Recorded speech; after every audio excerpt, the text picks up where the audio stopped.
It's us, our eyes are so full of smoke. It's unbelievable, isn't Fucking it? need some Optrex, basically. This video is about scare tactics. Over to you, Mr. H. Well, it's unbelievable that in Britain in 2015, private companies can send things through your letterbox, threatening you to take out their service. And I'll give you an example of some of the rubbish. This letter was sent to me. It was sent to you from TV licensing. Dear sir or madam, as you have not responded to our letters yet, you have left us no alternative but to proceed with the final stages of our investigation. An officer has been scheduled to visit your property to find out if TV is being watched or recorded illegally. The officer may visit your property any day of the week, morning or evening. The information below explains the procedure. You may refer to it during a visit from the officer. Well, thank you for that, TV licensing. Thanks for that. What you need to know about the enforcement process. We can apply to the court for a search warrant to gain access to your property. An officer can take your statement under caution in compliance with the Police and Criminal Compliance. Act. Compliance is a very interesting word in the modern life. 1984 or Scottish criminal law. Anything you say to the officer may be used as evidence in court. You risk a fine of up to £1,000 in addition to legal costs. What did they actually say? What you're breaching? What was it? A law or an act? Did you say? It goes on in a minute if it said that.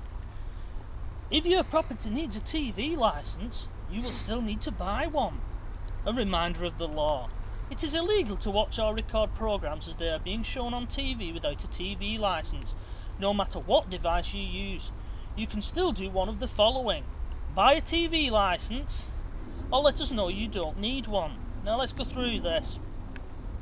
Regarding this, they've brought about a final stage of an investigation. Yeah. Now, investigation into what? You've not contacted them, but you're actually under no legal obligation to contact TV licensing. It's up to you if you want to. And the red lines down each side denote authority and fear, don't they? Well, exactly. That's why it's done that way. I'll not hold it too close to You the camera because it know what I has mean? numbers on it, which I don't want them to see. No, it's fine. But let's look at this here now, where it says they can apply to the court for a search warrant.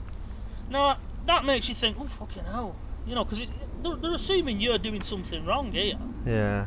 But if they do apply to it, they need evidence. How are they going? It's like saying we're applying for a search warrant for every house in your street, potential drug dealers with no evidence. Exactly. What would a magistrate say?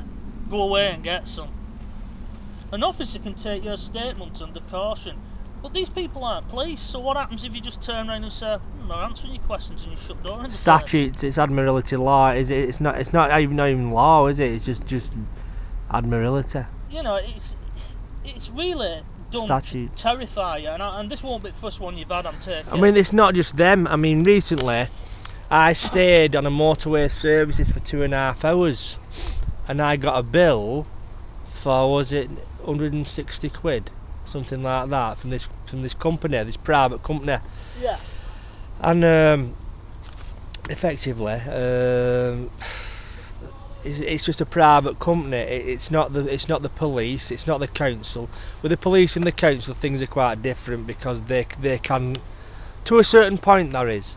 But with these private companies, if you park on Tesco's too long, and then you're fined. So I basically wrote back. I said, "Luke, I have an history of mental illness. I had a panic attack on the motorway.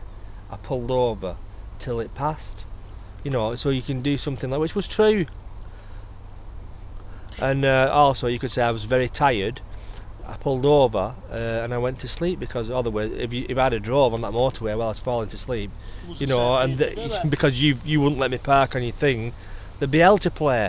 So there's these companies trying to screw. We're being screwed every day of our lives by the fucking governments. But there's these fucking chancers and these fucking vultures just trying to bleed money from you.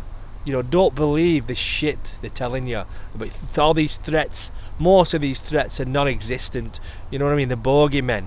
Fuck your TV licence. You don't really need to pay it. Don't take our word for it. Go on YouTube. There's millions of videos of people telling you the same thing. You know, these parking fine things. You know, you can look into there's, if you go deeper into it, there's sites that'll tell you about this. You know, dealing with stuff like this properly.